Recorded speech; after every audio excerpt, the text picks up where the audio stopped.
Hey friend, stick with me for just a couple minutes and I'm going to give you a quick thought that might completely revolutionize your relationships and how you view and treat people today. So the question I'd like to ask you is man all good or all evil? And in this debate, how can we treat them according to how they are?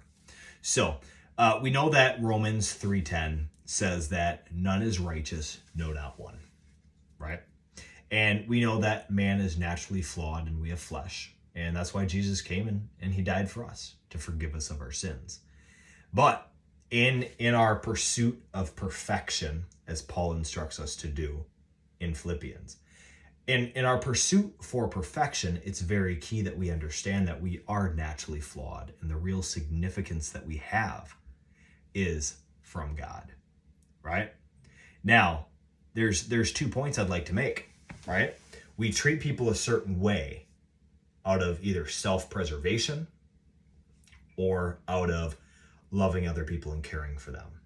And obviously, assuming that someone is all evil or, trying to protect ourselves from them, that's self-preservation, right?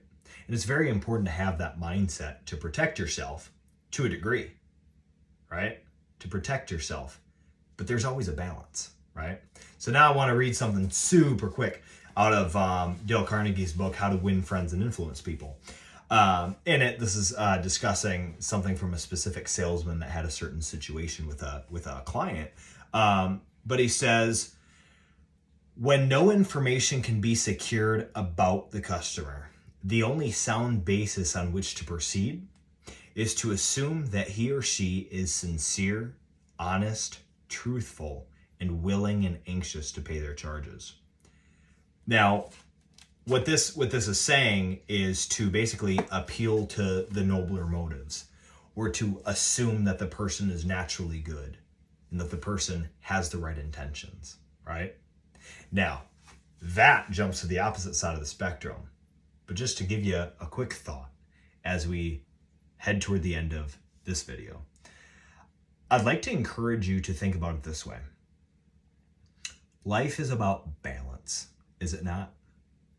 God instructs us to have balance, right? In Proverbs, it says that a false balance is an abomination to the Lord, right? That's why we work on being healthy and having a balanced lifestyle. I want you to balance this thinking, and hopefully this revolutionizes your relationships. And what I mean by that, friend, is we need to understand, as it says in Romans, that yes, naturally man is evil, right? And although that is true, we also know that the road to hell is paved with good intentions. What do I mean by that?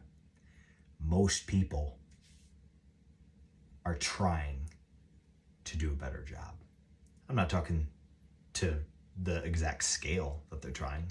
Yeah, sure, someone's trying 60% and the other person's trying 90%.